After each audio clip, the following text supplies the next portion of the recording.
Hi hello friends எல்லாரும் இருக்கீங்க. நான் நல்லா இருக்கேன். இன்றைக்கி என்ன பார்க்க போகிறோம்னா ஓஜி இன்ஸ்டாலேஷன் வந்து 2 ஏசி இன்ஸ்டாலேஷனு ஆல்ரெடி இந்த சைட்டில் வந்து 18 ஏசி வந்து இன்ஸ்டாலேஷன் பண்ணியாச்சு. 2 ஏசி மட்டும் தான் பெண்டிங் இருந்தது. அதுக்கு இன்ஸ்டாலேஷன் பண்ண வந்தாச்சு. 2த்துக்கும் இன்டோர் மாட்டிட்டோம். இன்டோர் மாட்டிட்டு அவுடோர் பார்த்தோன்னா ஃபஸ்ட் ஃப்ளோர்லேருந்து ஒன்று திறக்கிறோம். இன்னொன்று பார்த்தோன்னா கிரவுண்ட் ஃப்ளோர்லேருந்து அவுடோருக்கு பைப் லைன் கொடுக்குறோம். இது வந்து மேலேருந்து இருக்க ஏசிக்கான அவுட் லைனு, வாட்டர் லைனு எல்லாமே இதில் தான் காப்பர் லைன் எல்லாம் கொடுக்குறோம். ப்ளஸ்ஸு வாட்டர் லைன் அவங்களே வந்து அடித்து கொடுத்துட்றோம். ப்ளஸ் இதில் பார்த்தீங்கன்னா ரெண்டுமே ஆப்ரேஷன் தேட்டர் தான். கீழே ஒரு எமர்ஜென்சி, மேலே ஒரு எமர்ஜென்சி ஆப்ரேஷன் தேட்டரு. ரெண்டுத்துக்குமே வந்து பைப் லைன், வாட்டர் லைன் எல்லாமே வந்து இது பண்ணியாச்சு. யூ பெண்டு போட்டு நீட்டாக வந்து பர்ஃபெக்டாக முடிச்சு கொடுத்தாச்சு. இதில் வந்து ஆல்ரெடி பார்த்தோன்னா ஸ்லோஃபிங் வந்து இருக்குங்கிறதுக்காக தான் டிலே ஆகிடுச்சு.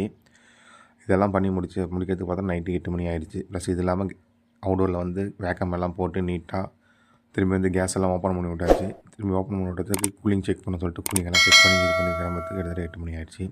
கூலிங் பர்ஃபார்மன்ஸும் ஃபுல் நல்லா கஸ்டமருக்கு ஃபுல் சாட்டிஸ்ஃபேக்ஷனாக இருந்தது. இது மொத்தம் 2 ஏசி தான் பெண்டிங்கில் இருந்தனால 2 ஏசி முடிச்சாச்சு. இது வந்து ஓஜியில் இன்வெர்ட்டர் டைப்பில் மொத்தம் ஒன்று 2 டன் ஏசி மொத்தம் 4 டன் வந்து மாற்றிட்டு இருக்கும். அதில் மறக்காம சர்ப்ரைஸ் பண்ணுங்க. தேங்க்யூ.